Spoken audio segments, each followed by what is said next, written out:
I'd like to talk to you about breathing techniques in singing, because I don't think singing teachers talk about this very much now.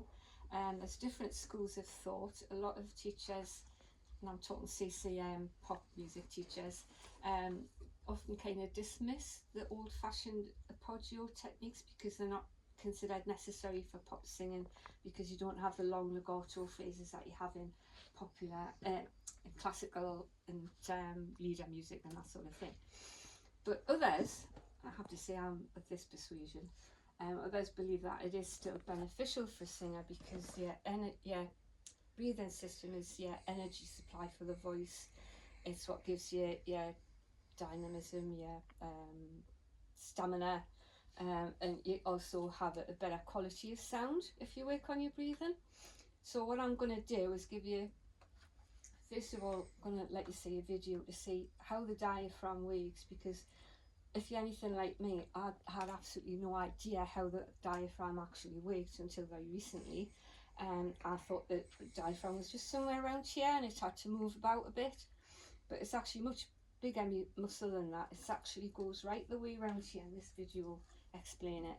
And to get your full capacity of breath, you really need to try and engage that and move your ribs outwards as well. That'll get more air in, so you've got more reserve of air for singing, and also a better quality tone. Obviously when you're performing, you've got to forget all about that, because it's about the performance and it doesn't matter then. But the idea, I think, is to build up your breathing capacity in your lessons is just a couple of minutes exercise before you do your important warm-up and whatever exercises you've been given by your teachers or that you've worked on for yourself. And then if you build that musculature up over time, then you've got that at your disposal to draw from when you come to perform, if you want to. So first of all, I'm going to show you a diagram of how the musculature actually works, what the diaphragm does. So if not like me, you're not just kind of just thinking of it as the middle, it is the whole thing that needs to move. And I'm going to move on to some exercises to show you how to try and free up the rib cage so you've got the capacity to do that. So this is the little video. If you want to gather around and have a little look at this, because I think it's really helps to explain it.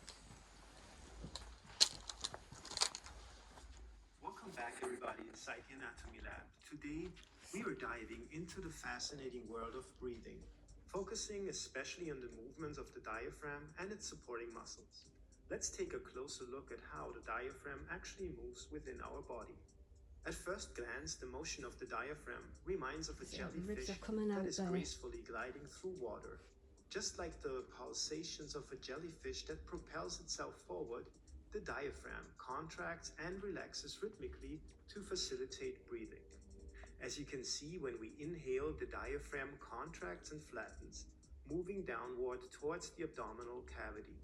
Conversely, when we exhale, the diaphragm relaxes and returns to its dome-like shape. Speaking of the dome, maybe you have realized that the dome of the diaphragm is asymmetrical. This variation in height is caused by the presence of the liver on the right side of the body. The liver occupies a significant portion of the upper right quadrant of the abdominal cavity, pushing up against the diaphragm. The idea of it, you see, it is like the full thing that comes out. So, on your feet, everybody, if you don't mind. This little exercise, this is dead simple. Just concentrate on I'm going to demonstrate first.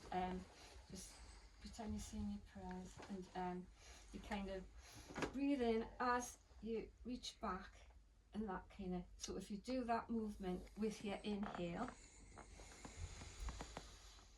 and hold it for a couple of seconds, and then just let go, relax it.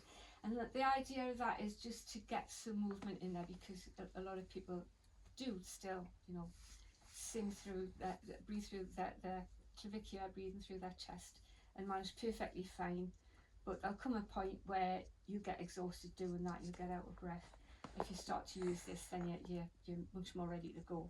So I think if you just do that a few times before you start your vocal warm-up, over the course of the next week or so, and we'll get together again, and then I'll take you through the next step.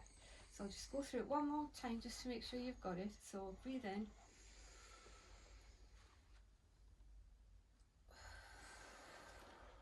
That's all you do. That's all you do. Just keep your shoulders relaxed. And that's what I'm going to call the breathy exercise, the Becki exercise, because that was the name of my teacher who taught it to me. So that's your first breathing exercise, and I'll do the next time when we next get together. Thank you very much. Thank you.